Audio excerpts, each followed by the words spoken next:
السلام علیکم ورحمت الله وبرکاتہ. زمونږ ستاسو بلکې د پوره عالم انسانانو کامیابی الله تعالی په پوره دین کې خدا دا پوره دین زمونږ ستاسو بلکې د پوره عالم انسانانو په زندګۍ کې به څنګه راځي د دې لپاره زبردست مهنت ضرورت دی. دغه مهنت په باره کې اوس د زمونږ د سرحد والو اجتماع روانه ده او د دې نه به د خلک د بار ملکونو ناراضي او دیګ داسې خلک مشته دي چې هغه د پکې د امریکای ناراضي دي، فلسطین ناراضي دي، انډیا ناراضي او د استرالیا ناراضي دي، چین ناراضي دي، جاپان ناراضي. زمونږ بدبختی دا ده چې مونږ دلته کې نږدې ځای دی په غیر د ویزې ځای دی او مونږ هغې له نشو تللی. دا زمونږ د ایمان کمزوري ده.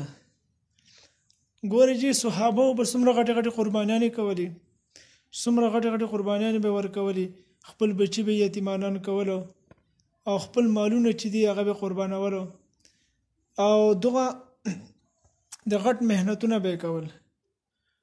نو موږ نه خو هغه نه کیږي که نه بچي یتیمانان کولی شو، نه خپل مال ورکولی شو، بلکې دا موږ وګڼو چې یاره دا زموږ اجتماع ده، دا زموږ د ملک پاکستان له الله تعالی یو اعزاز ورکړلی د دین چې څومره کارونه کیږي دا زموږ په پاکستان نه علاوه په بل ځای کې دومره خاص نه کیږي. ګوره عربو کې نبی علیه صلوات والسلام پیدا شوی دی، په سعودي کې پیدا شوی دی، لیکن دا اعزاز الله تعالی پاکستان له ورکړلی او په دې باندې پاکستان له فخر کول پکار دي. نو زما وروڼو نو مونږ تاسو له پکار دي چې مونږ څوکو مونږ د اجتماع کې شرکت وکړو او دا اجتماع چې دا مونږ کامیاب وکړو او موږ خپل ټیم چې دی الله تعالی له ورکو.